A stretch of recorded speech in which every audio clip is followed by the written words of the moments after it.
हाय। मैंने इस बार डिसाइड किया था कि मैं इस मंथ यूज़ करूँगी cash envelope system for 30 days. मुझे देखना था कि ये इंडिया में वर्क करता है या नहीं। तो मैं आपको बताती हूँ कि ये किस तरह से वर्क किया भी या नहीं, और यह हमारे लिए इंडिया में से यूज़ कर पाना पॉसिबल है या नहीं। वेल, चलो, सबसे पहले मैं थोड़ा छोटा-सा एक्सप्लेनेशन देती हूँ उन लोगों के लिए जिन्हें ये नहीं पता कि कैश एनवेलप सिस्टम क्या होता है। वेल, ये एक स्मॉल बजटिंग सिस्टम है। इसमें आप लोग क्या करेंगे कि हम लोग लेते हैं फिज़िकल एनवेलप्स, जैसे कि लिफ़ाफ़े, और फिर हम उन्हें लेबल कर देते हैं like rent, bills, groceries etcetera, और फिर हम उन्हें फिज़िकल कैश से फिल कर देते हैं। फिर हम लोग पूरा मंथ उन एनवेलप के स्पेसिफिक एनवेलप के अकॉर्डिंग यूज़ करेंगे, और जब कोई एनवेलप खाली हो जाएगा तो हम उसे फिर से रीफिल नहीं करते। तो मेरा मंथली बजट था 30,000। मैंने ये 7 एनवेलप्स बनाए थे। नाउ मैं वीकली चेक कर रही थी, और जब भी कोई एनवेलप खाली हो रहा था, मैं उन्हें उसे फिर से रीफिल नहीं किया था। Now what actually worked? First thing, जो सबसे ज़्यादा काम किया, गाइस, जब हम डिजिटली पेमेंट करते हैं ना यूपीआई से, तो क्या होता है कि हमने 500 रुपये पे कर दिया, 200 रुपये पे कर दिया, 100 रुपये भी पे कर दिया, जबकि हमारे पास 1000 ही थे। लेकिन फिर भी हमें लगता है कि यार अभी तो 200 रुपये है ना, ठीक है। लेकिन जब 500 रुपये की नोट हाथ में होती है और उसमें से खर्चा करना पड़ता है ना, it feels real. Digital payments, they don't feel real. They are lighter. But cash, it feels real. Well, second point, जहाँ मेरा ग्रोसरी का बजट एवरी मंथ 500 से 1000 कभी ना कभी तो बढ़ ही जाता था। हम नॉर्मली डी मार्ट या फिर रिलायंस फ्रेश पे जाते हैं, लेकिन जब हर मंथ एवरी मंथ ऐसा होता था कि हम कोई ना कोई चीज़ एक्स्ट्रा उठा कर के ले ही आते थे जिसकी हमें ज़रूरत ही नहीं होती। इनफैक्ट तब जब हमारे पास ऑलरेडी लिस्ट बनी होती थी उसके बाद भी। और इस बार मैंने 3000 के अंदर भी 2800 का ही खर्च किया, 200 की सेविंग्स की थी।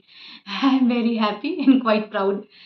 फिर थर्ड, इस बार मैंने वीकली 3 से 4 बार स्विगी और ज़ोमैटो को ओपन किया और फिर बंद कर दिया क्योंकि इस बार मेरे पास उस एनवेलप में एक फ़िज़िकल लिमिट थी कि अगर ये फिनिश हो गई तो बाकी पूरा मंथ नथिंग। इससे मैंने ये सीखा कि हाँ, किचन में स्नैक्स बनाना इतना कोई डिफ़िकल्ट नहीं है, और घर पे बना हुआ खाना तो वैसे ही हेल्दी होता है। Next, fourth point.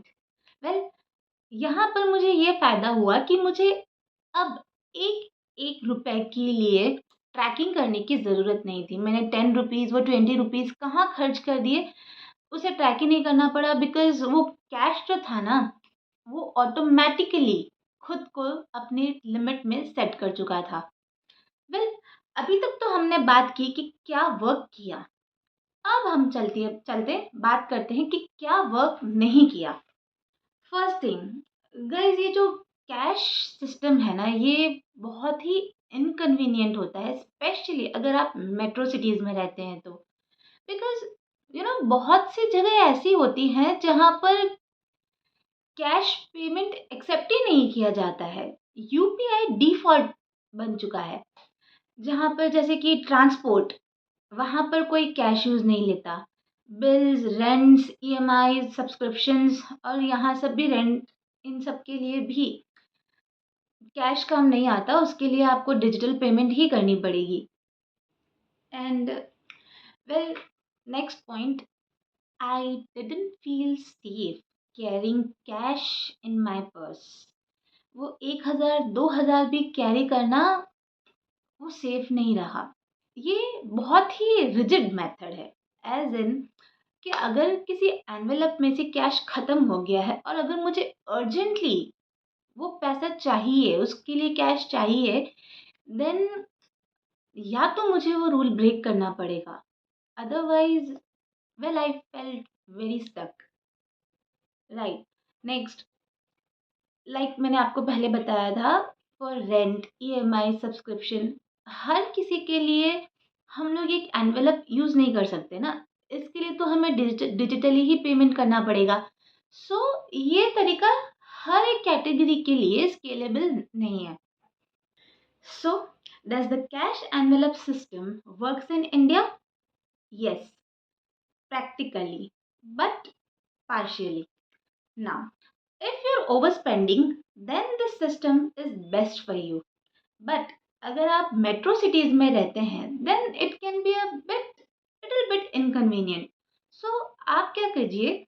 My recommendation is to use 2 or 3 categories for this system only, like personal खर्चे, shopping, eating out, etc.